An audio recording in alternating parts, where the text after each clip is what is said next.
All right. Good afternoon, everyone. I know we still have more people joining us. So right now I'm just going to go over a little bit of housekeeping and introduce ourselves. My name is Alicia Sequeira. I am the local streets and roads program manager here at the California Transportation Commission. I am also joined with two of our team members here for the commission in this program, Leanne Batian and Celeste Sivas Alonso.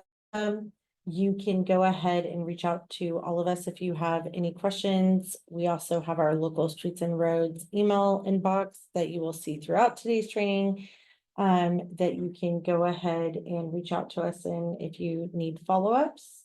Right now they will be manning the Q&A portion that are put into the chat, as well as if you need to raise your hand to ask a question. They will be monitoring that as well. So we're here to assist you. If you have any direct assistance that you need later on afterwards, please email us at the lsr@catc.ca.gov inbox, and we will be able to assist you. As a reminder, today's training is being recorded.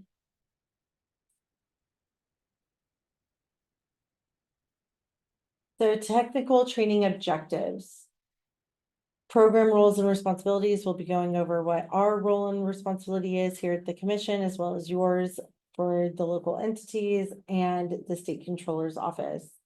We'll go over the program schedule, funding eligibility, what it takes to become eligible, what needs to be in it. So the project list submittal process, CalSmart, how to navigate CalSmart, frequently asked questions, and then we will be covering some of the resources and direct you to that for further assistance and guidance. Please note that we will be stopping throughout to answer questions, so you can go ahead and hold on to your questions if until then. If you have specific questions that are very unique to your jurisdiction, please go ahead and submit those and we will follow up with you after, or you can send us an individual email later. So to jump into things for the program roles and responsibilities here at the commission, simply put, it is our job to create the program guidelines based off of the statute that was passed and update those program guidelines and disseminate them as needed and should any changes occur. We do receive and review your proposed project lists. We do not necessarily approve or select your projects. We do not determine the funding that you will receive. All of that is formulaic. We are reviewing your proposed project lists and resolutions for completeness as well as compliance per statute and program guidelines and the eligibility aspect of the types of projects that you're submitting. We also receive expenditure reports from cities and counties, aggregate the data, and then we do post everything online and report out to the legislature. Once we've gotten our list of submittals in the resolutions, the ones that we determined to be eligible, we take those for adoption at a commission meeting, adopt those and transmit them off to the state controller's office so that they can start disseminating out and dispersing your funds once that portion begins. All of our information that we receive from you pertaining to the lists and to your expenditure reporting gets aggregated and put onto our website. We also share that information directly with the legislature, media and general public should they ask for it, but it's always available online on our website.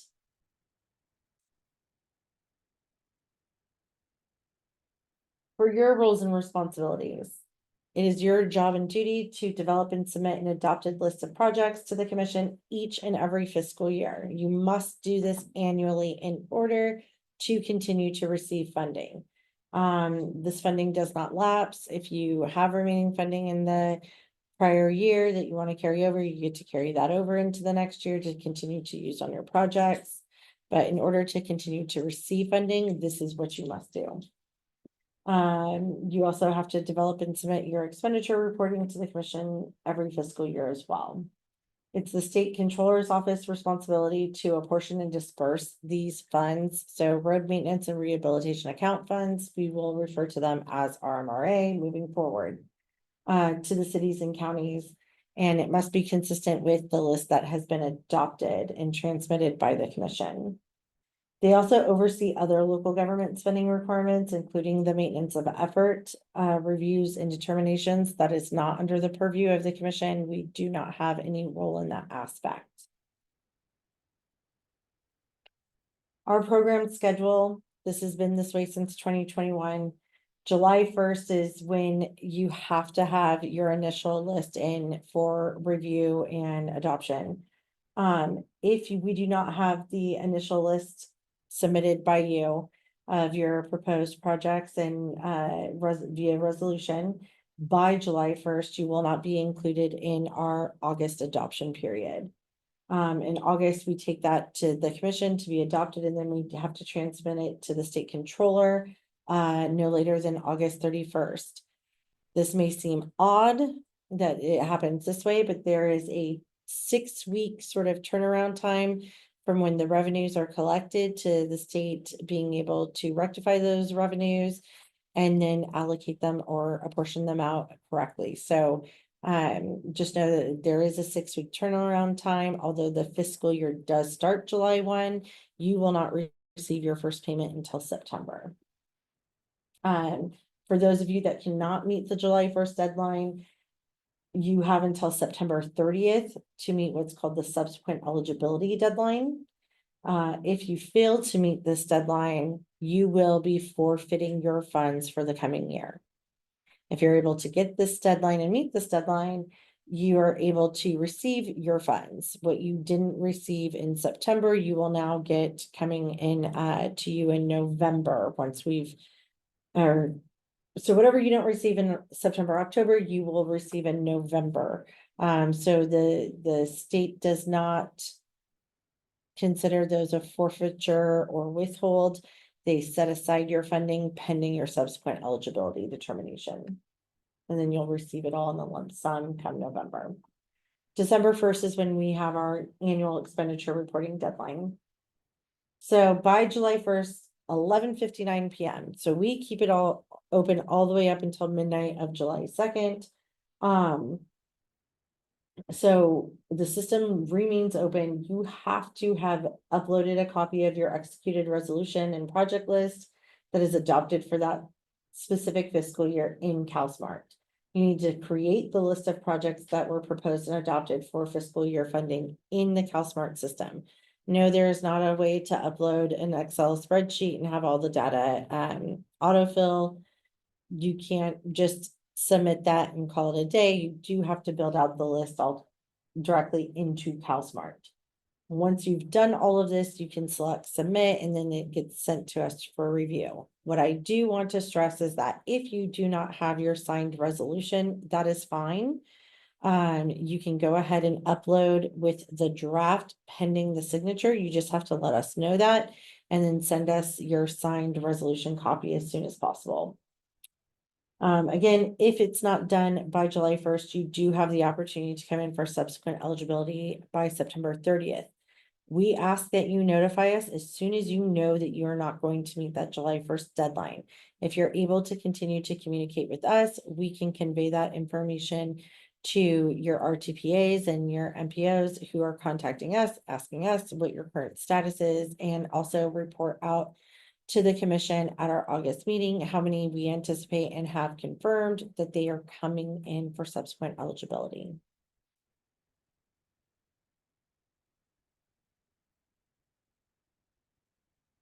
The adopted resolution must be specific to the upcoming fiscal year RMRA funds. It should not be a part of another budgetary action or project adoption. It must include the statutorily mandated assurances. This is just basically saying that you're going to use the funds in accordance with the statute and our program guidelines, and that you will adhere to the reporting requirements of the program. It must include the statutorily mandated project detail. This is key. If you fail to include project description, location, useful life, or your estimated schedule, if anything is missing out of that, we have to deem it non-compliant, incomplete, and send it back to you for readoption with the, or amendment with the accurate data included. It must include the date adopted and signed by someone with official signatory authority on behalf of the city or county. So here we get into the list of the proposed projects. They should only identify those projects that are intended to utilize the upcoming fiscal year's RMRA funds. This means it needs to either be a newly proposed project and or it can also be a combination of your previously proposed and adopted projects. And these are referred to as the multi-year funded projects. So what that means is if you have a project that was proposed in a prior year or added in a prior year's expenditure report that is still going on, or you are still using the RMRA funds of the upcoming year in order to completely fund that project, you will need to readopt and relist it. And if that is the only project that you're putting in your resolution, that's totally fine. We have that happen often. And so it's okay just to continue to relist if that's exactly what you're doing, is you're using the future year funds to continue to fund a current project or a prior project proposed. But at the very least, a project needs to be adopted each year, whether it's new or it's relisted, is going to be up to you and is all dependent on how you are allocating the funds for your projects. The list of projects must be adopted and submitted to the commission each year. Like, I just cannot stress that enough. Do not resubmit a prior year's adopted resolution and list. We had this problem early on where the capital improvement plans were being adopted, and some of those had like 5-10 year plans. And they would submit that and say, okay, I'm resubmitting this again to continue to get our funding. No, it must be revised every year and readopted so that your constituents and we at the state know exactly what it is that you're intending to do with those funds each year, as your priorities can change. The list of projects must include all of the following details. So when we're talking about the proposed project description, it's just briefly describe the type of work that is going to be performed based on the component or phase, that you're funding. And so when we're talking about component / phase, it's, are you funding pre-construction with RMRA or are you funding just construction, right? If you're funding both, then you want to add the detail in there for both. If you're only funding one or the other, you need to make sure that your detail is more specific to what it is that you're funding. Your project locations, citywide and countywide, are only acceptable in very specific circumstances. And that's going to be if it's what's for what we call a procurement or operational need type of project. This is something that doesn't have, isn't contract specific usually. And yes, you can use your funds for both design and construction. But so if you're doing citywide or countywide, this is only going to be for procurement, operational type of needs projects. So purchasing of equipment, materials for roadway work. A lot of times what we see are the annual street sweeping contracts, or even the pothole filling efforts that are going on, work being done by your own labor force or equipment that you're purchasing. This is where citywide, countywide really comes into effect. And this is why you want to identify these as procurement, operational need type of projects, because you cannot give a specific location because it is going to be going on throughout the year with locations varying. Same can often happen for pre-construction phase type of projects, especially when you're doing feasibility studies. If a specific location has not been identified yet and you're working on design, things of that nature, we have some leeway there. But if it is a construction specific project, you have locations, it needs to, at a minimum, describe the neighborhood or area in which the work will be performed. Saying maintenance zone 5 isn't going to work because most of your constituents are not going to know what maintenance zone they are in. Do you have to provide every segment? No, you can give us the parameters, area, boundaries, borders of the project. You can also, after you give a brief description of location, you can always add in a link to your website if you have a project map in there, and it will say, please visit, our public works site to find this project list map for locations. The proposed schedule for completion. So again, if you're only funding pre-construction, you're gonna provide the project start and completion date based off of the pre-construction schedule that you're funding. If you're funding construction, you're going to provide that. If it's just an annual effort type of project, you would just put in, for the whole fiscal year, this is our start, this is our end. That's very, very common for us to see. The other thing is, if you're doing both pre-construction and construction being funded with your RMRA funds, that's totally fine. And it's going to ask that you provide the schedule for both, right? Same for the estimated useful life. You're going to provide an average, low, average, high of what it is for the type of work that's being performed. Again, if you have anything missing out of this required detail, your resolution and list are going to be deemed non-compliant and sent back to you with a corrective action plan.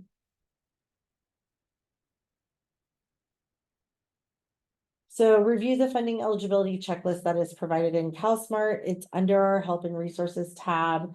It provides all of the following information: your RMRA funding purpose and eligible project detail, what the resolution requirements are that we're covering in today's training, a sample resolution, project list requirements. So all of that's there. We also highly recommend for all of you to send to our email box that is here on the website or on the training slide right now. Please send us your draft resolution and list for review prior to you taking action. I cannot tell you how much this has saved and alleviated headaches and uncertainty of whether or not people were going to be able to be eligible and meet those eligibility deadlines, because we're able to catch issues before they occur. There's nothing worse than you having to go back and readopt with hardly any time to spare, or risk not being able to make the corrective action plan and meet that deadline with the proper edits and action being taken before our deadline closes and we have to take action. So to alleviate that kind of stress, we cannot stress enough, please, please, please send us those drafts so that we can review them. If again, you will not be able to adopt by July 1st, let us know as soon as possible so that we can, number one, note that, convey it to our commissioners, convey it to your MPOs and RTPAs, but also assist you with follow-ups and any direct assistance that you may need.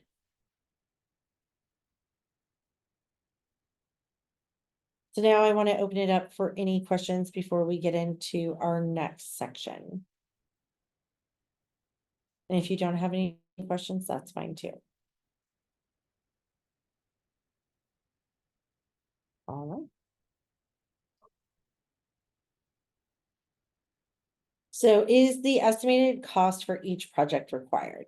No, that's not a requirement. We do have an area within CalSmart to where you can put in what the total project cost is. So not just what you're anticipating using of RMRA funds, but all funding sources that'll be used to fund the project in its entirety.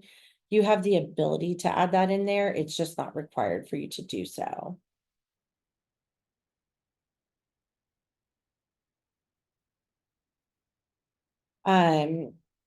These funds are eligible to be used as match funds as long as the project is considered eligible under our guidelines, right? So if you're using it for another grant style program and you need a matching fund and this is the funding that you already have accrued, you can definitely do this. And again, this is being recorded, so all of this will be shared in addition to the training slides with screenshots are in the chat and available for you to download.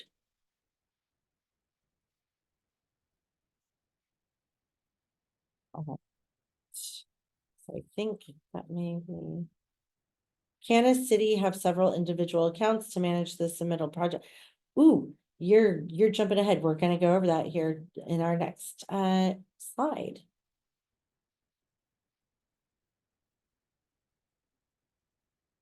So we'll get into that one.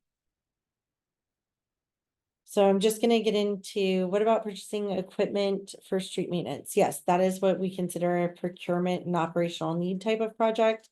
In our eligibility checklist, this is an example that is given as the eligible types of projects and where it would fall under the component is what we call it. So getting into California State Multimodal Application and Reporting Tool. It is a mouthful that stands for CalSmart. This is the only way that you can submit your projects to us and your resolutions. This is also the only way that you can do your reporting for expenditure reports. It is currently open, so you already have access to it. And if you have not created an account, we urge you to do so immediately. We will go over this as well on how to create an account, because what we do know right now is that we have our highest number of first-time users attending these trainings than what we've had since the program first started. So this is a great training for you to really follow along with. Each agency does have multiple users. And so the way that that is done is you're signing up under your individual email, you're creating your own password, you're just selecting what agency you're representing. And so there can be 10 of you that all represent that agency, and you're all creating your own account. So anybody can get into the system at any time while it's open for creating a project list or doing your reporting. And you can actually, if somebody's out for the day, they can jump in and somebody else can jump in and take over where you left off. Let's say, especially during expenditure reporting period, it's the most beneficial because that's where we see a lot of the public works team enters in the status of the projects, the schedules, the detail of the assets that came out of it. And then someone from finance is going in, putting in the exact dollar amounts that were spent using RMRA. So how to log in. You're gonna see this is your login page.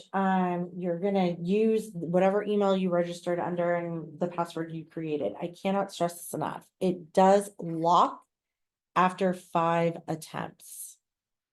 Or I'm sorry, 3 attempts. Don't ask me why I just said 5. After 3 attempts, it will lock if you didn't get it right. I cannot stress it enough. Reset it after 2. If you try twice and it doesn't work, do not go for lucky number 3, because I promise you it's probably not going to be lucky. And so you're going to just select where it says forgot password and you will reset it. If you get locked out, you need to send us an email to the LSR inbox. We do not get a notification that you've been locked out. So we will have no way of knowing that unless you inform us. And then we have to go in and unlock you. The closer this gets to the deadline, the harder it is for you to get a hold of us in a timely fashion. This is why I say do it first, reset it first. If you've had 2 failed attempts, don't wait till you've been locked out and have to wait for us to respond.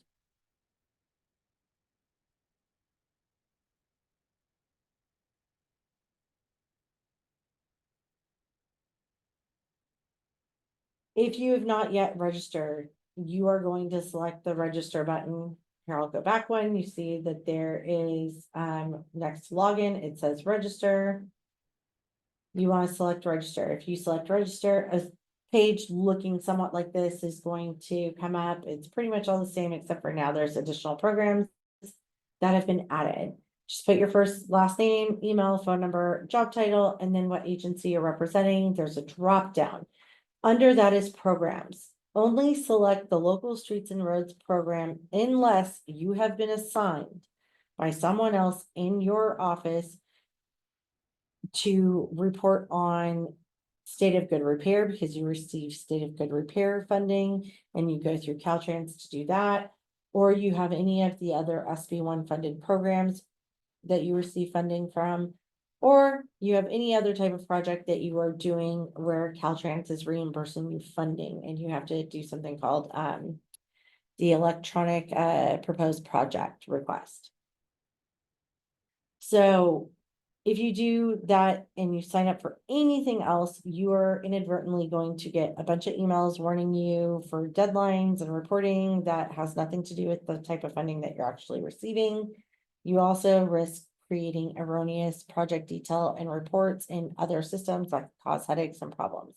So I just strongly urge you only to select local streets and roads if that is truly the only thing that you're receiving. Once you have submitted and done everything for your password and hit submit to register, you will get a registration email that is sent to you that it's been submitted, and it's going to ask you to verify your email within the body of that. Once you verified your email, we then get a notification that there is a request for a user approval. And then we can go ahead and set your access parameters and verify you, submit it back. You will then get an email saying that your email request access was granted and that you can go in and log in. If you do not verify your email, we will have no idea that you have requested, and we have absolutely no way to even approve you. This is what unlocks it on our end to give you access and approve you. Are there any questions in regards to just getting into CalSmart?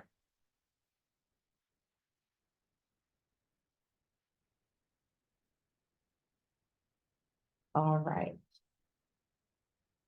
So now we will start getting into our live demonstration of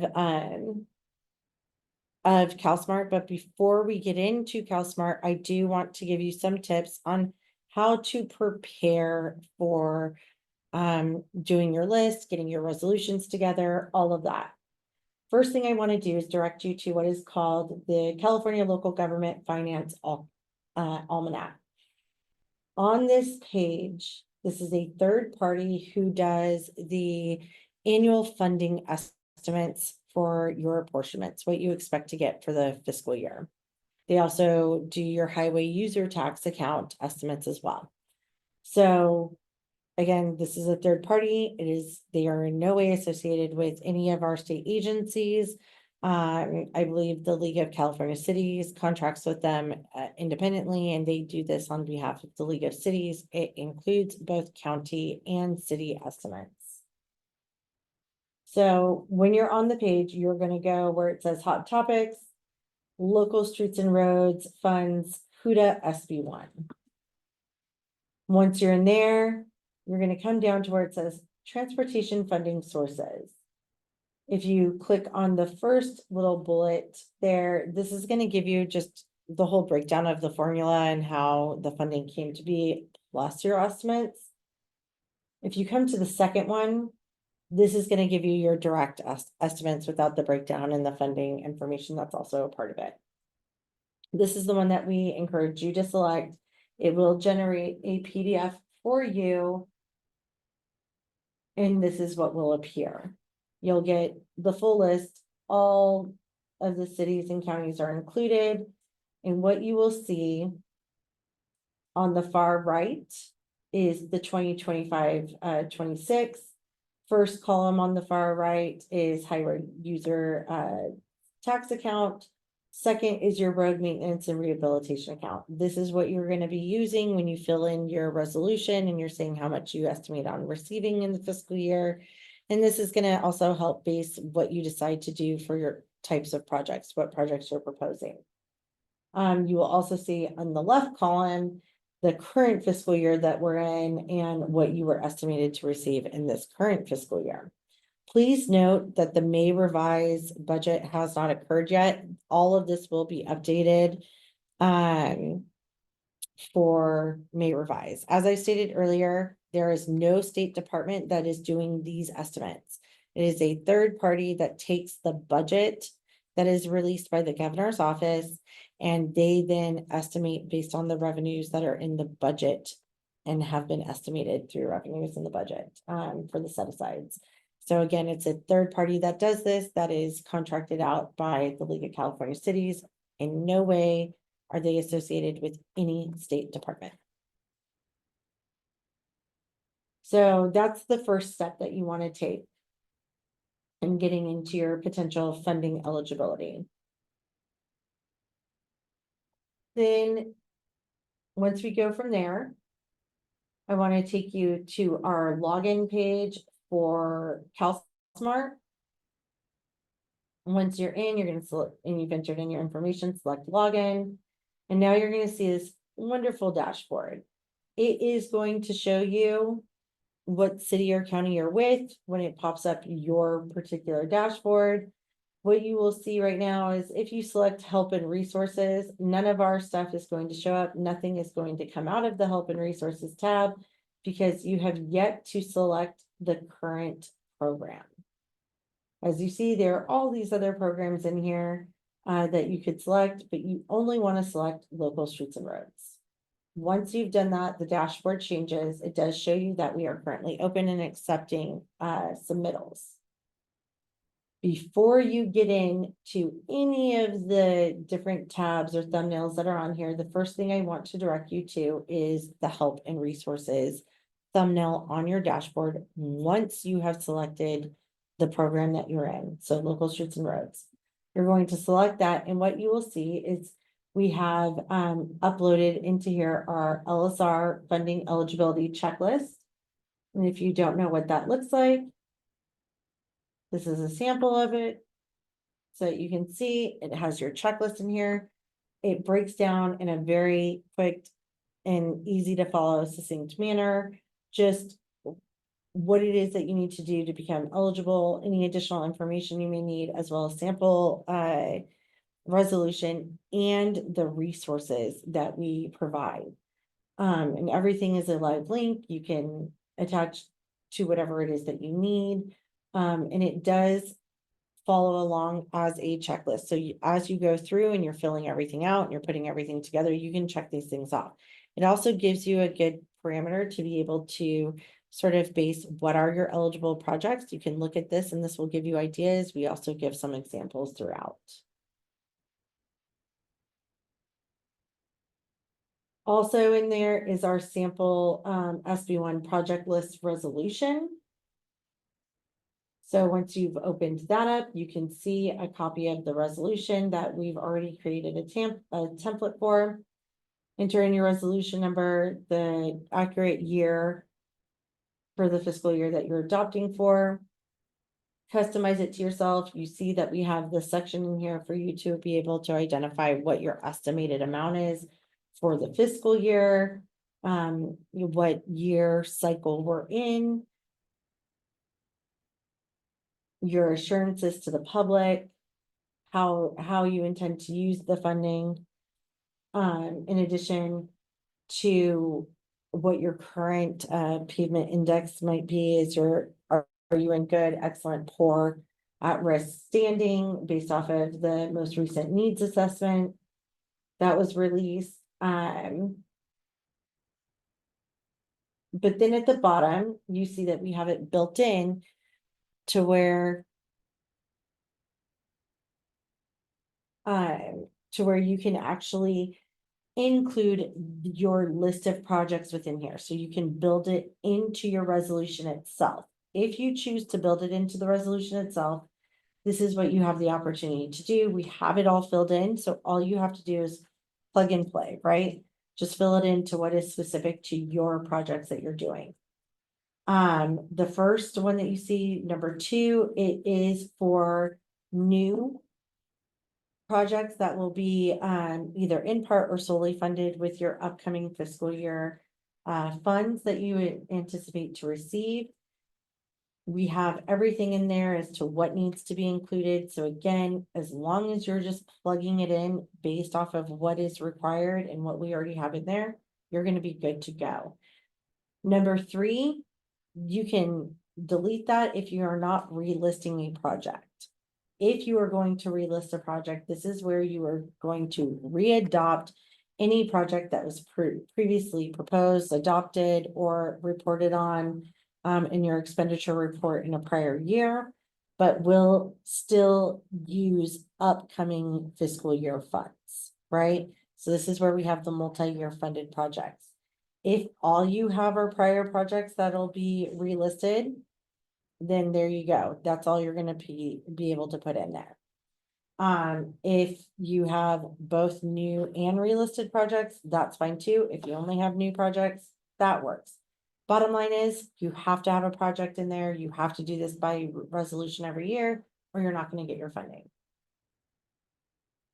The resolution really hasn't changed too much. We've added in some clarification language, and added in a little bit more in the way of like Q&A. But, we have not made any major changes. We do put in that the 2023 needs assessment is the most recent needs assessment that was conducted. Again, this is done by a different group and organization that is a collective of cities and counties who pay for this. You know, once every 2 years, they do this needs assessment, and so 2023 is the most recent one that has been released. And we do have access to that, so we can always send the link to that as well.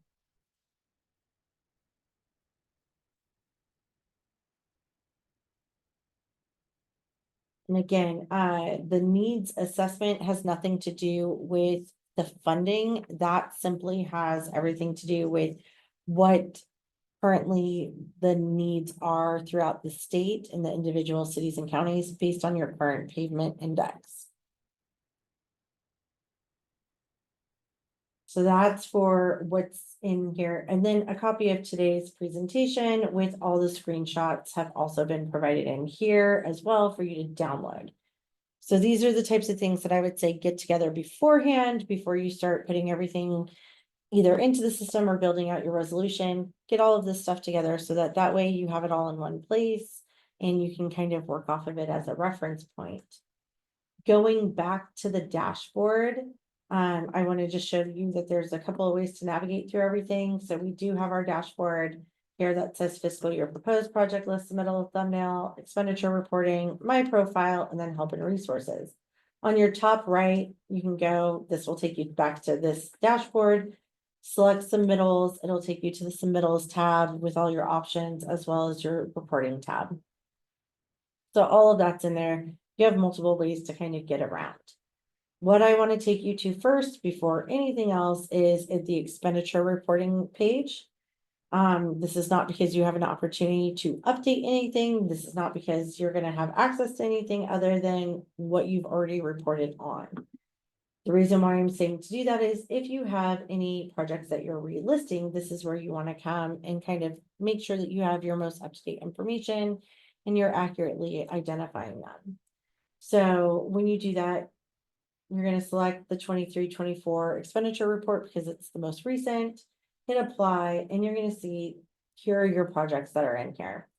They already have statuses that are in there. If any of these projects are on my list for readoption or resolution, if I'm saying, oh, I need to have these relisted because we're still using funds, I need to make note of that now, what the title is and where it's at. If it's in the expenditure report, great. So now I know that for when I get into the system later.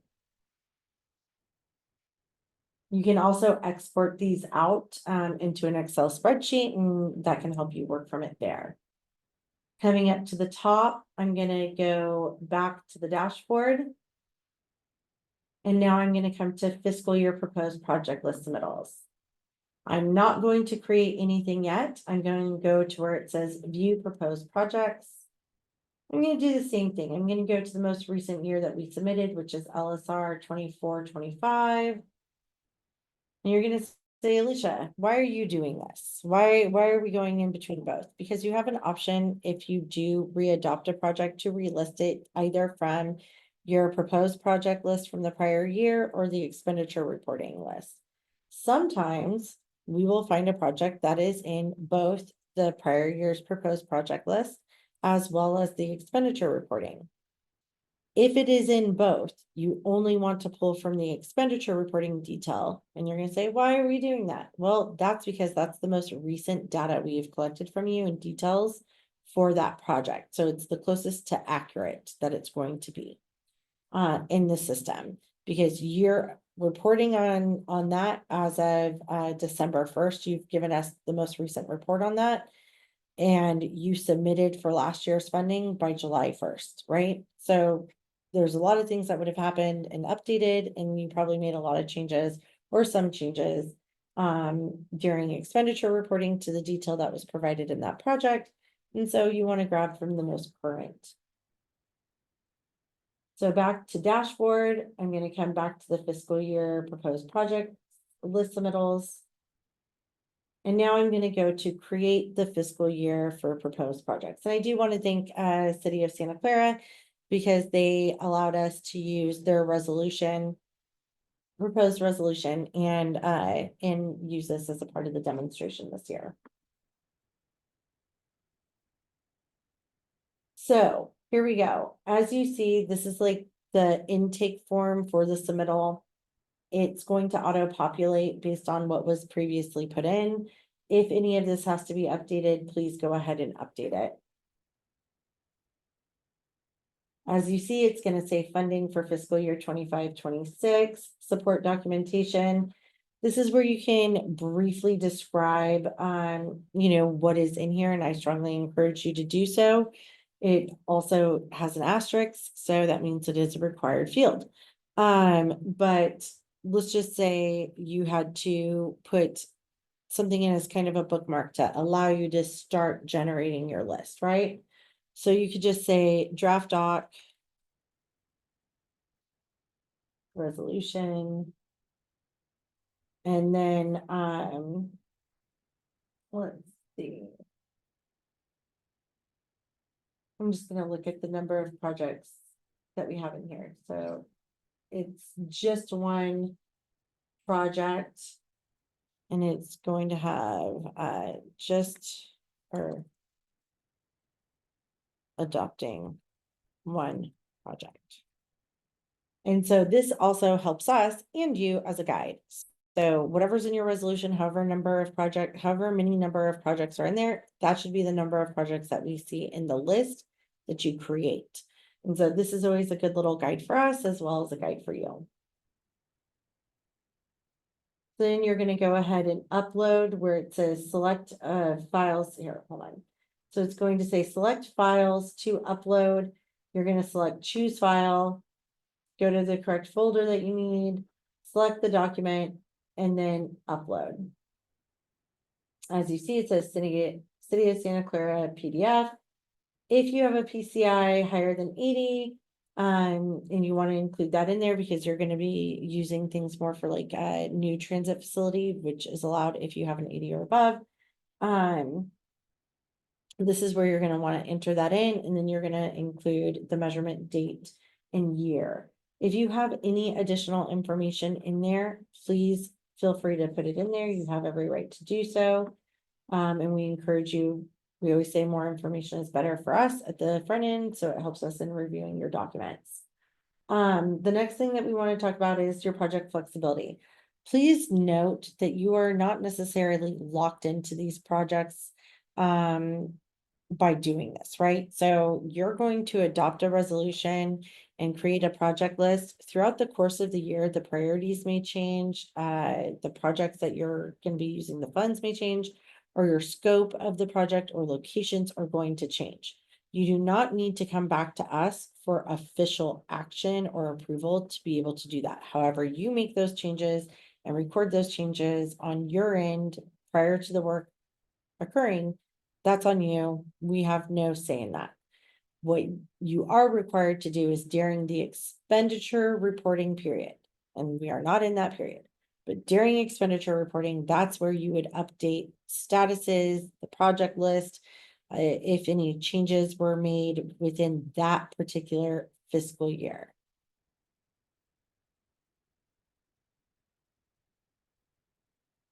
Someone asked if the PCI section is to be the average. that we hope it would be or what it currently is. It needs to be what it currently is.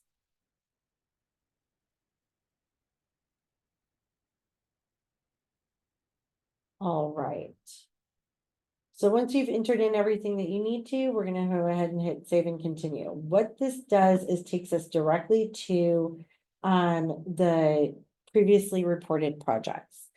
And we provide a really quick kind of helpful guide on just how do I know if I need to relist. Number one, if it's not in your resolution, you're not relisting it. I cannot stress it enough.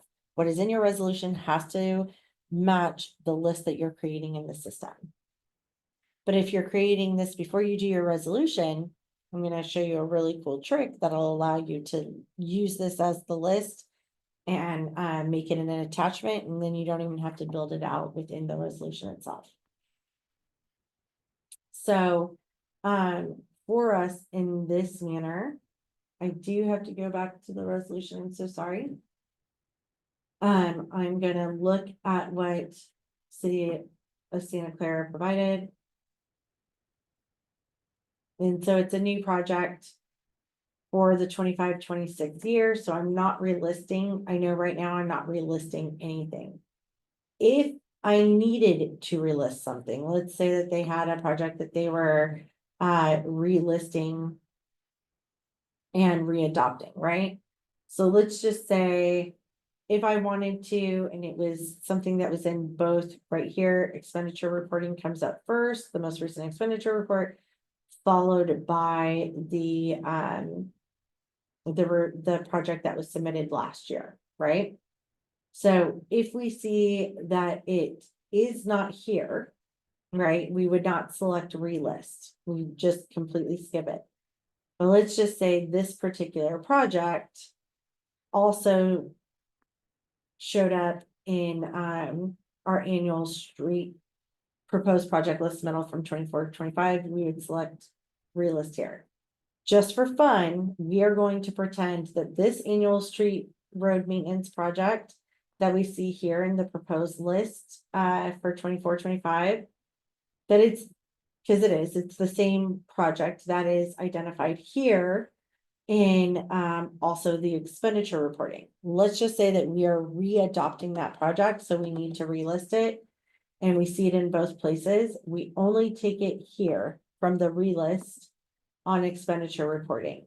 When you relist, whether it's from the expenditure report or the prior year's proposed project list, you are going to see all of these things autofill, right? The project title is going to autofill. If you have a project ID that you use internally for your projects to track them, I cannot recommend this enough. Please put it in here. It's not something that's public facing. It's not something that is required by any means, but it is so incredibly useful. It is useful for you as you're relisting projects to make sure that you're relisting the right projects.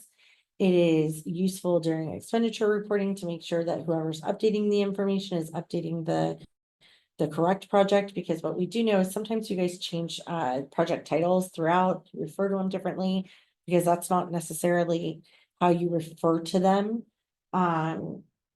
in a whole all the time. So if you have an ID, please add it in there. Under project type, you're going to see it auto-filled into road maintenance and rehabilitation, but it is a drop down. And so here are the types. We have complete street components. Just know if you're doing a complete street project, it should not strictly be all complete streets. It should have road rehab, repair as part of it with complete streets elements into it, correct? Matching funds, again, as long as it's an eligible type of project, you can use it as match funds. Other, because there may be a different type of project that doesn't necessarily fall under one of these categories. Road grade separation, road maintenance and rehabilitation, safety and traffic control devices. So if like someone has under project component, what options would you choose for planning documents, e.g. safety? So let's say if it's a safety action plan, right? You would select safety here. And you could have it down on procurement operational needs. And under procurement operational needs, you can slide down here and select from one of these options. It could be other, right? Because we don't necessarily have studies in here. So that would be one way to do it. But what I would honestly say is probably your best way to go about it is to select pre-construction. And in here we have environmental studies, document preparation, feasibility studies, preliminary design. So again, you could select other and say you're doing a safety plan for your roadway, right? So you do have those options. But you will see that we do have everything in here that does identify exactly, you can select. And I do strongly encourage you to just make sure that you are selecting something in here. So if it's, pavement rehab existing, do that. Striping, go ahead, just add what is relevant, right? As much as possible. And then you have the opportunity to select other additional information and make those changes. As you see, they have various streets citywide, including portions of. This is a great way to provide the identifier of, what it is that you're doing. Yeah. As you see, we only have 500 character spaces. So for whatever reason, I don't know what's going on here on my screen, but it's not letting me use my scroll up down. But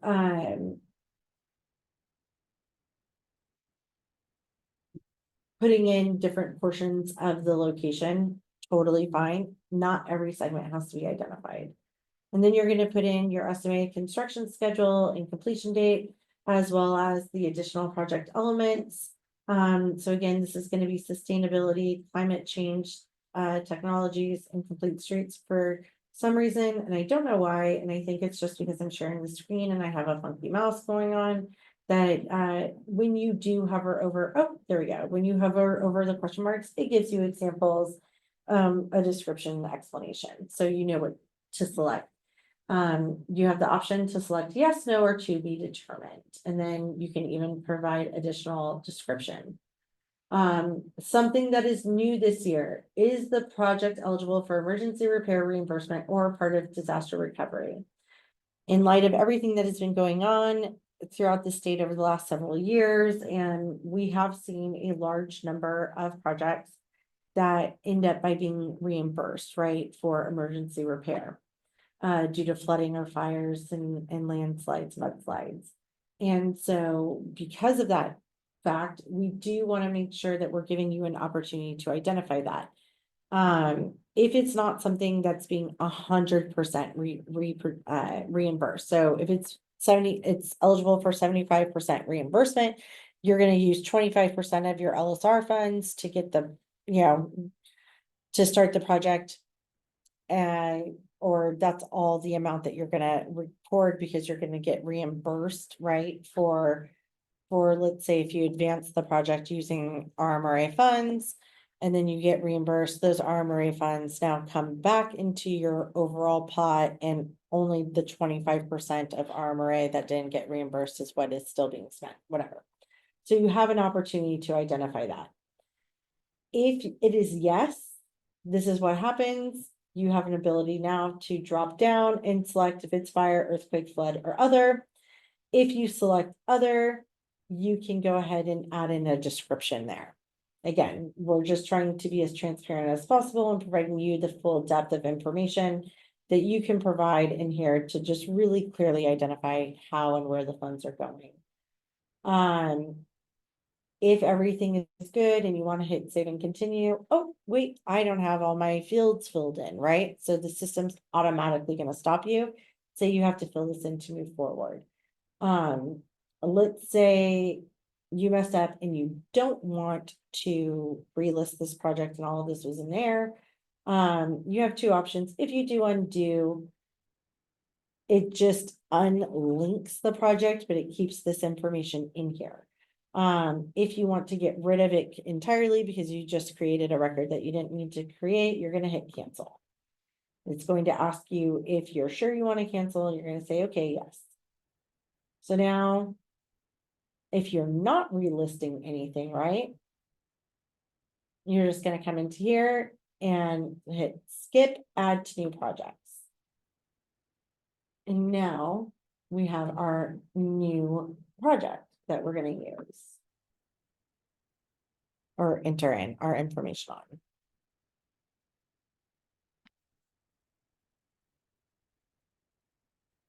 So for this, and oh, this is what I wanted to show you. Something that the city of Santa Clara did that I really like, is because they had so many locations and whatnot that they wanted to do. They essentially recreated what is our list, and then added for more space because we do have a space issue. When it comes to characters for location, they added in every single location detail on their resolution that they adopted, and they just made it an attachment. So everything's in there, and I will show you how you can do this on your own. What's really great about this is essentially this is what we generate through our system. So you can go in before you've adopted anything, like I said, hold a bookmark, upload a bookmark in there, just so that you can get started and build out your entire list in the system, and then just put a header on it that calls it attachment A, and in your resolution, refer to the attachment.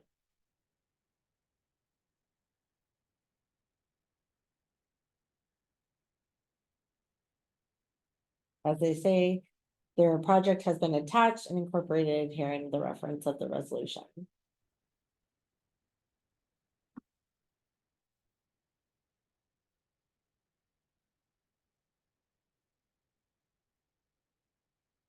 So, something that I like that Santa Clara does, and a lot of you actually do, is just really sort of generic naming, for annual projects. Instead of putting fiscal year, whatever in it, unless you want or need to put the fiscal year in it, you don't have to, but so something like this annual, street maintenance and rehab program project. And again, this is going to be very similar to, oops.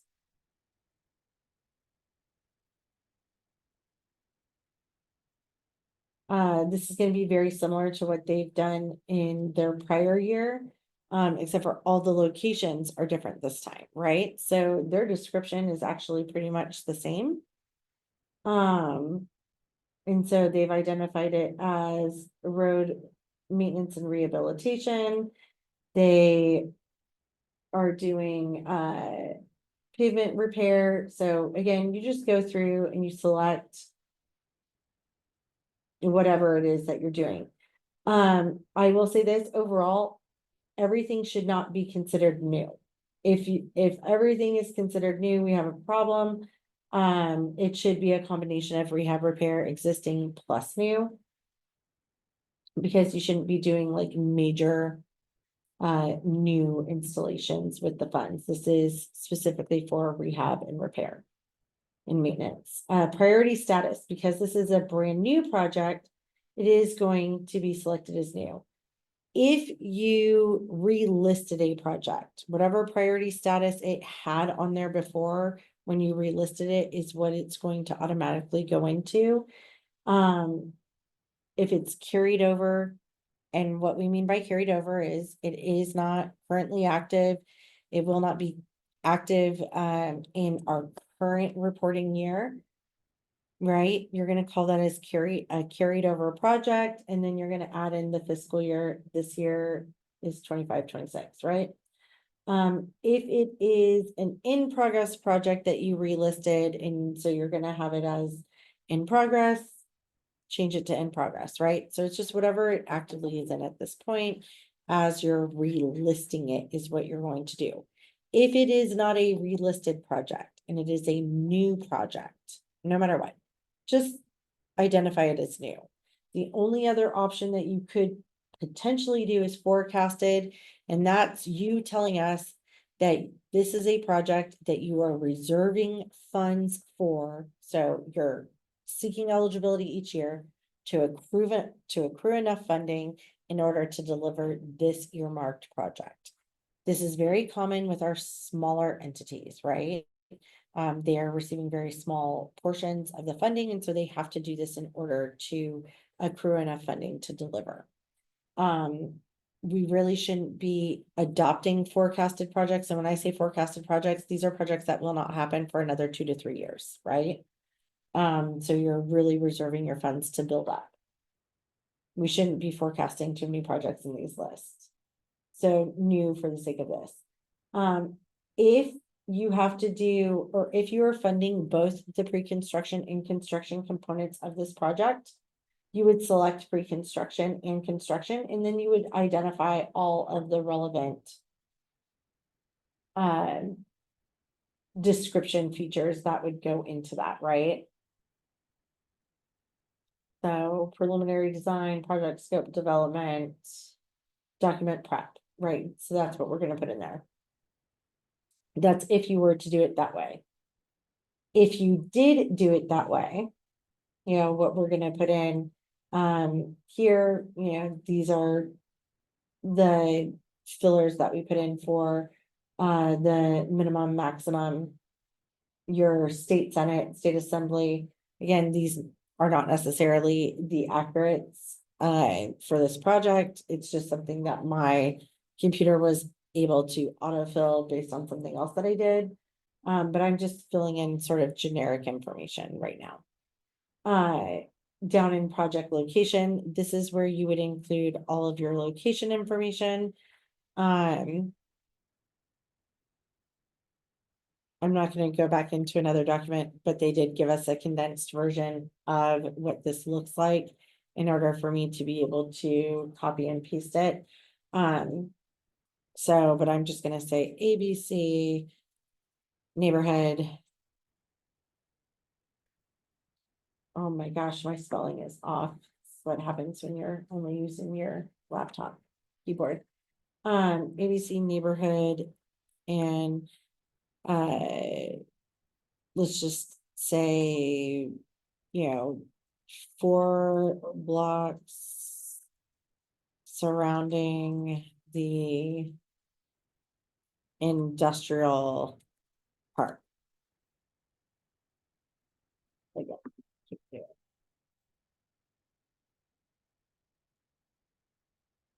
So this is again, if you have so many location segments that it's really hard for you to identify the specific locations because of the 500 character limit in the field, this is a great way to just really summarize it up and say, okay, here you go, this is what we have. And then something I do like that a lot of people say is that these are proposed project locations and may be subject to change, right? I love it when you guys put that into your description fields, because what is that, or into your location fields, because it is quite simply saying, like, this is what we intend to do, but we cannot guarantee that these are all the locations that we're going to be able to do.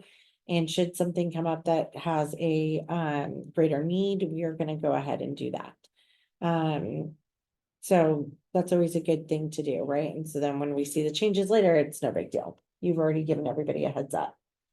The estimated start date, as you see, because I selected pre-con and construction, I have a pre-con schedule here that I could select in addition to the actual construction schedule. And so I could add both of those in there. If that's what I'm doing is pre-construction and construction, and then everything else is the same down from below. If I'm only doing one and I'm not doing pre-construction and construction, so I've only selected construction, and I come back down here, and here's my schedule.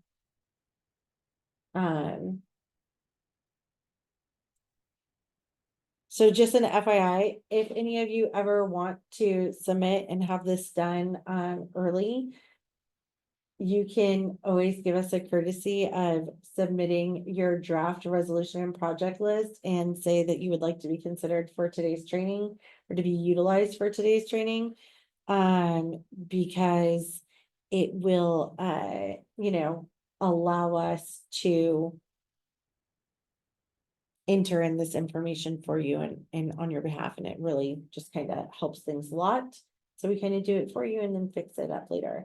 And I do believe that they are actually funding both pre-construction and construction based off of what they selected in their system or in the list that they provided. But again, I'm just doing this for simplification purposes right now. I'm gonna say no, none of these have additional elements. If I select yes, I am required to identify one of the elements. So let's just say it does. We're gonna say it's complete street elements. Should I wish to, I can add in the description. For the purposes of this right now, I'm saying no, there is no emergency repair. Because this is a new project, you see that there's no linking information below here like we saw before. I can select save and exit, save and continue, save and duplicate. If I select save and continue, it's going to take me back to the old prior reported and listed projects page for relisting. If I say save and duplicate, it is going to regenerate this page with some key details sort of being covered. So if you have two projects that are very similar, this is a great sort of option for you. If I hit cancel, it would do what we did last time, which was just get rid of all the information, not generate a record. Right now, I'm going to go ahead and hit save and exit. So now that I've done save and exit, as you see here, I'm to what's called our manage proposed project list submittal list page. All of these here, all of these submittal records that I see here on the left, you see that it's already been submitted. It's no longer allowed. Editing is no longer allowed in CalSmart. It's because they all have green check marks on them. To find your current one, it's always going to be down at the bottom. You need to select that with your mouse. There is a little triangle with an exclamation point in it, and that's the one that you want to go ahead and use. You can review all of the information that you put into the intake page, right? Take a look at that. If you want to view or change whatever document you had uploaded in order to get started, you would select that here. You can also delete that and choose another file to upload. We're going to come down to this box, hit expand, and now I'm just going to see, yep, this is the right project. It's in there. Do I need to relist a project? Let's say you got out of it and you need to go back and go to the relisting page. You can go to the relisting page. If you had another project that you still needed to add, but for whatever reason you had to get out of the system and come back to it, you can hit add new or relist previous project from a prior year. All of that's here, so you can always get back to everything. Now, if you want to know how you can create the PDF, similar to what City of Santa Clara did, having all of their information in there and just using it as an attachment, it's right here. You're going to select create PDF on your page. And once you've done that, you're going to open it.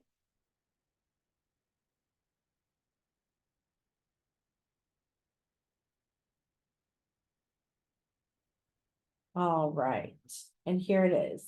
As you see, it's generated. It's the right page that we were discussing. It says 2526 on here. And what you would just do is keep this secondary page here and put the attachment name, resolution number on it, attachment A, whatever it is.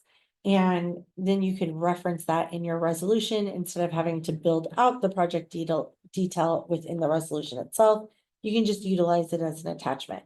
So we did this for a very specific purpose because, quite frankly, we were heartbroken with how many people were continuously making an error or issue, not providing the full detail that was required, right? So by doing this, we could ensure that you had all the required detail that was in there, and that's mandated when you're adopting it, and then we don't have to send it back for revisions, readoption or amendment.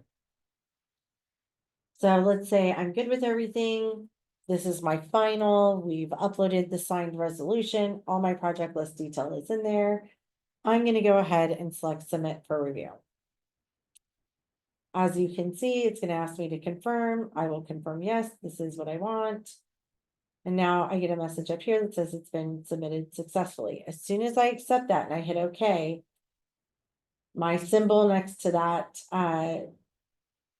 submittal has now turned into a blue clock, which means it's pending review. But what you will know is that you cannot edit the project detail that you've entered. So if you wanted to edit it, what you would have done was come here to this eyeball on the very end of that section where the project detail is. You would select the eyeball and it would take you here to this page. As you notice, everything is grayed out. What you would get if you still had ownership of it and had not submitted it, what you would get down here is an option that says edit, delete, or back. And right now, all you get is back because none of those fields are open and available to be edited.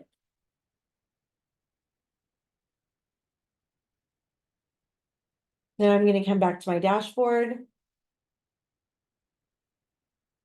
For reference, if someone else, you have multiple users, someone comes in and says, oh, we've got to create this, but you've already started it and created it. Should they select create? Don't worry. An erroneous creation will not be created and initiated. It'll simply give them this message and direct them on how to get to the most recent submittal or creation of the submittal. And if you have any additional issues or you do not believe it was created in good faith or by error, you can contact us and we can work with you on that as well. So before I move on, which that really does sum up our live portion of today's presentation, I gotta tell you afternoon folks, it flies by. Are there any questions regarding the utilization of CalSmart? It's Okay. I gotta get back to the Q&A. I can do it. Yeah. All right, so we do have a question from Kristen. Her question is, if you select pre-construction and construction, can you list the project location as citywide since specific locations have not yet been finalized?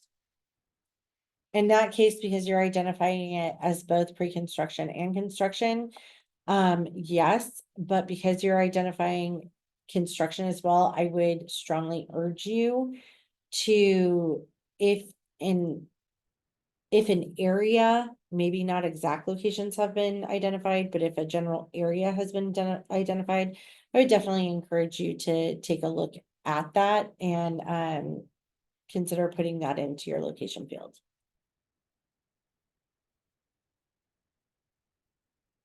Yeah, so Dana Turner, great question. So just to get past the initial intake form, if you do not currently have your resolution ready to go, you could do an upload of a resolution, a draft resolution, or anything else as a bookmark placeholder, right? I used to have just a blank document that says, this is my placeholder. And that's what I would upload all the time when I was assisting people to get started. And that's kind of a great way to go about it. But I strongly encourage you that in that intake area where it has the description of your supporting documentation, in that intake area, that you definitely put in there that that is a an actual, placeholder. This is not the thing that you're doing, right? It's not your final resolution. That indicates to us that you're fully aware that you don't have your final resolution in there. It also reminds you that you don't have your final resolution in there and it still needs to be uploaded. In the event that you don't have your final signed resolution at the time that July 1st hits, go ahead and submit with your draft, but you've already gone to council or to your board to have it adopted, you can submit with your draft and just say like waiting on final signed document. The draft and agenda have been, submitted in its place pending us getting that. That allows us to start reviewing it. It also allows us to consider you compliant at that point. All right, do we have any questions? Raise hands. Can you release or can you delete the draft resolution after you upload it? Yes, you definitely can. You can delete it, but something does have to be uploaded in its place. So again, it does have to maintain. Yes, please send us your draft resolutions. If you would like your draft resolution and project list to be taken under and be revised by our team and have a look at, yeah, we encourage you to do that and just send it to the general LSR inbox. So that is lsr@catc.ca.gov. We rotate who's responsible for manning it at any given time, and so it's being regularly checked on, and we can go ahead and do that for you. So before I get out of CalSmart, is there anyone else that has a CalSmart functionality question?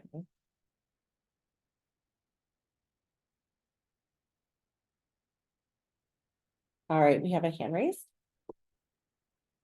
All right, Leticia Ortiz, I'm gonna go ahead and unmute you so you can answer or ask a question. Yes, so this is Leticia Ortiz. I just have a question regarding CalSmart. So, we are still, trying to understand how CalSmart works. We used to have, former staff, working on CalSmart. They're no longer with the city. And so now we're trying to understand that, we are in the need of, preparing the resolution and take it to city council. The question that I have is, in the resolution, do we need to include the reports that were previously listed in last fiscal year in the current resolution for 25-26? The only thing that you need to put into the current resolution is whether or not you're relisting a project, right? So if that's what you mean by the prior year reports, if you have to include those in there or not. That's the only thing that we're talking about is if you have a prior project, right, that you need to relist because it is going to use the upcoming fiscal year funds. That's where you would include that project specific detail, but you're not adding the list from last year and the list from the year before, the expenditure report. You're not doing any of that specific stuff. And so let me know if that's clear. The only thing that you need to do is if you're going to use the upcoming fiscal year funds on a project that was previously reported on our listed, you then have to relist that project and readopt it in your resolution. With the new budget, I would think, or with would we add only the budget that is to be programmed for this fiscal year for the 25-26, and not, we don't readopt it with the total amount only for whatever it's being listed for this fiscal year? So that's totally up to you. So we do see jurisdictions that will say we are getting, we're estimated to get 150,000 in this cycle, right? And, we have 500,000 remaining from the prior year. And so if internally you want to say we anticipate putting all 650,000 towards the projects that you see on this page or that we're adopting today, that's totally fine. Again, that's going to be up to you. But only putting the estimate is what we ask that you do. And the reason for that is it just gives an idea to the public and to your board or council members, because they don't, yeah, you guys put it together these budget reports, but they don't know exactly how much you still have going on, right? So just kind of giving an idea of what you intend to do with the pot of money that you are receiving is important. Something that keeps coming up, and I just really want to make sure that we're all very clear on. The amount of money that you're receiving in any given year through this program is formulaic. It is based on the revenues. It is based on a formula that is applied similar to that of your HUDA funds. That is based off of population, registered number of vehicles. And so all of that is done completely separate than your project need.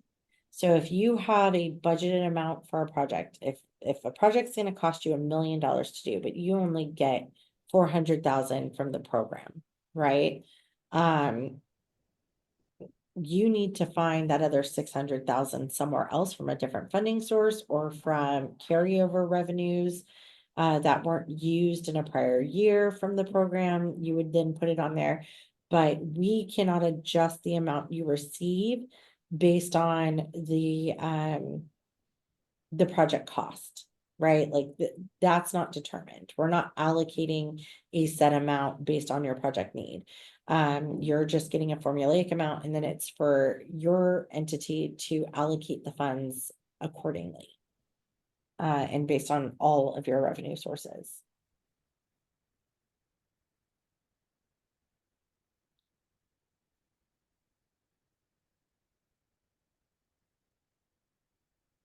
Okay, so this is a good question. If the new project will absorb the full estimated amount of the revenues and the relist will use prior year's revenues, do we still need to relist it? And I'm actually paraphrasing your question because that's not exactly what you said, but sentiment's going to be the same. If the new project is fully going to absorb the new funds that you are anticipating on receiving, you only need to adopt the new project. You do not need to adopt a relist and relist a project at that point. If that project is using prior year funds, the relisted project that you're talking about, that's still ongoing. If it's going to use prior year funds, there is no need to relist it, right? And readopt it. The other thing that I just want to remind everybody, if you do not readopt a project, right? In your current resolution, you cannot relist it in the system. So whatever's in the resolution that you adopt as your project list needs to mirror the project list that you create in CalSmart. So let me know if I answered that question adequately. I hope I did, and I hope that that provided some clarity.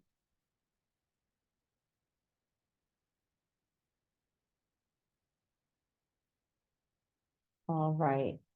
Since I don't see any new questions or hands coming up, I'm going to go ahead and take us back to our PowerPoint, which really isn't a lot left.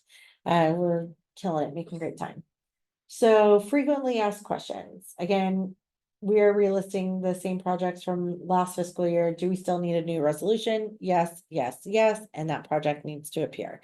If all you're doing is relisting a prior year project, right? You still need to adopt it. You still need to go through that entire process all over again in order to receive your funds. If you do not, you are going to forfeit your funding. And these are funds that are a direct result of a tax essentially that your constituents are paying at the pump. So, they want to see the benefits of that funding. So not forfeiting it is kind of the better way to go about it. We get asked this question every year without fail. Can we use the capital improvement plan that we adopted for the coming fiscal year as the proposed project list? No. Because number one, that's a very, very large list of projects usually. Number two, all the detail that's in there does not directly align with the detail that is required as a part of this particular program. And number three, it specifically states that it needs to be a standalone item, right? So call it out separately, whether it be through a staff report, and then call out the specific projects, providing those details. So you can say, these projects from our adopted CIP plan have been identified, or from our adopted CIP have been identified for RMRA funding as well. And here they are. And so if you've already adopted your CIP, And now you're listing out the correct projects, specific to this program and funding source, and then you provide the specific detail that correlates. Is my project eligible for RMRA funds? Cannot stress enough, you can use our guidelines if you have that question. The gas tax guidelines that are provided by the state controller's office. We also have our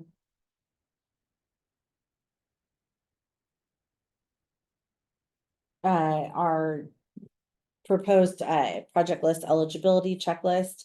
So if you have that eligibility checklist, go through that. If once you've gone through all of those things, it still doesn't add up and it doesn't make sense, go ahead and let us know, and we are happy to help you. If it's something that even we have a question about, we tend to defer to the state controller's office as well. When can I access the proposed project list submittal feature? It's already open. A couple of years ago, we started opening it up a few weeks before our actual training. So that if you're new, you wanted to familiarize yourself with it and also give you a early head start in developing your list. If you wanted to use it as an attachment to your resolution when you're adopting. So something again that never fails is, can we make status changes and updates to our previously proposed projects or reported on projects that we have now? No, this is not the time to be updating your project list from prior years or updating information that you provided in your expenditure report this past year. There is an expenditure reporting period. It opens from like October to December 1. And that's where you would be making those updates relevant to that fiscal year's reporting. If there are changes that you have to projects, and I'm not kidding you, we've had from the time of initial eligibility to when our subsequent eligibility time closed, someone who was eligible come July 1 and they got adopted and everything come August. By September, early October, they're asking if they can go in and make changes to the list. And we say, nope, not unless you want to readopt and submit it, because this is what our eligibility is, and this is where we have. And this is the only time and window that we have to be able to make those changes, right? So if that's the case, we're happy to do it, but again, you have to take the proper action so that it's noted online through your entity. At the time of eligibility being determined. If you have changes that occur, just keep them documented somewhere internally, and then you're going to note those once it's the appropriate time in the reporting period. If I relist a project for the upcoming fiscal year, do I still need to report on it in the annual expenditure report for the current year? Yes, just because you relisted it for eligibility, it's just showing us where your intent of the funding is to go, and it's to go towards that project. Your expenditure reporting is just your opportunity to tell us the status of that project and how much you're actually spending on it or have spent thus far. What's the current status of the MOE requirement? That's your maintenance of effort. Again, that's something that falls under the purview of the state controller's office. Not that of the commission. We cannot speak on that matter. If you missed that July 1st deadline, again, please let us know ahead of time. Communication is key when it comes to this program. You do have an opportunity for subsequent eligibility. That is due September 30th. We adopt that in October, and then you would start receiving your funds in November. So you do have the opportunity to do it. The worst thing that can possibly happen for you is that you do not let us see your resolution and project list, and you have to come in for subsequent eligibility, right? You make it towards the very end of subsequent eligibility, you submit everything in and it's not compliant. And we have to do a corrective action plan. You have to go back in front of your board or your council and readopt to make the changes. And you don't have a meeting coming up between now and the time that, or between that time and the time that we would be adopting for subsequent eligibility, deeming you eligible to receive the funds. There's nothing worse than if that were to happen. So please do not wait to send us your draft resolution and lists. We do have a pretty good turnaround time at this point. the closer you get to the deadlines, the harder it is for us to do a rapid fire turnaround for you. Because a lot of times we're being bogged down with technical assistance requests. So that we can aid people through the submittal process, and so we may have a longer duration of time. Until we can see it. If it is urgent, flag it as urgent, say that it's time sensitive and when you need the turnaround time by because you're going to council by this date. Let us know that so that we can try and prioritize it as much as possible. And here are all the resources. So everything that's been linked throughout this training, also what is included in the handout itself, everything's here. Every link is here. You can go ahead and use this to get to anywhere here in our program website for the CTC, to get to CalSmart, our statutory language, the guidelines, everything for SEO is in here as well. So the state controller's office, League of California Cities, the California State Association of Counties, as well as the California Local Government Finance Almanac. That's the one that does the estimates. Again, they are a third party. They are not associated with any state agency. So these aren't state estimates. These are estimates that a professional who is used to doing this and has done it. And I will say that they are pretty accurate. They tend, unless there's like another pandemic that occurs and that vastly changes our percentage, they're usually close between 1% to 3%.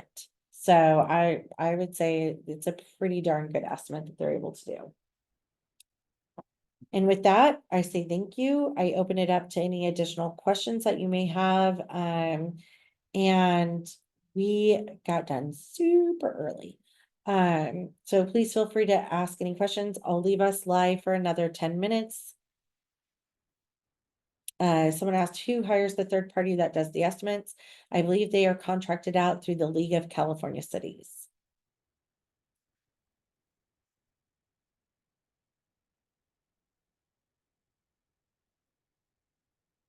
All right, do we have any other questions?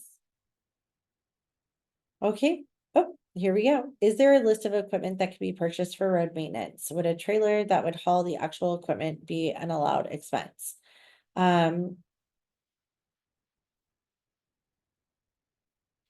So I believe a trailer hauling, if it is, its sole purpose is to haul equipment to and from a job site.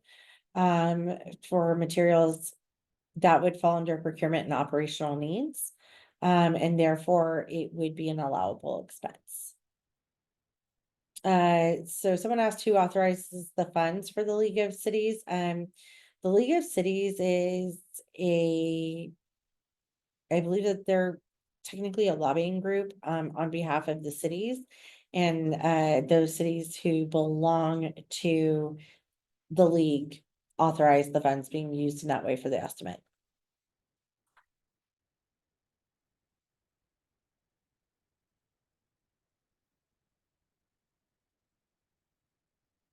All right, any other questions?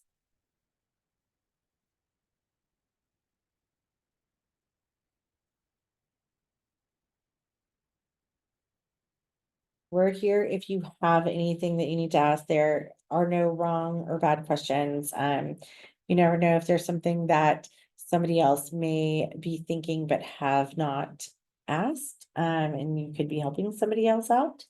But again, we're always here for assistance. We're happy to provide it. Again, using the LSR inbox is your best bet, because we are always monitoring it. It really does ensure you the quickest response. And with that, I'm going to go ahead and put myself on mute.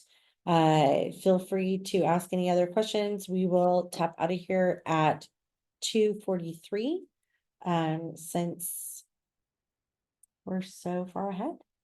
And again, thank you all for taking the time to join today's training and do this workshop with us. It has been incredibly beneficial to have you all be a part of it. And it really does streamline the overall process and efforts.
All right, that is gonna be it for us today. Thank you all so much for your attendance, and we will be sharing a copy of today's training from one of the 2 sessions in about a week or so, along with a follow-up of emails to everyone with all of the handouts.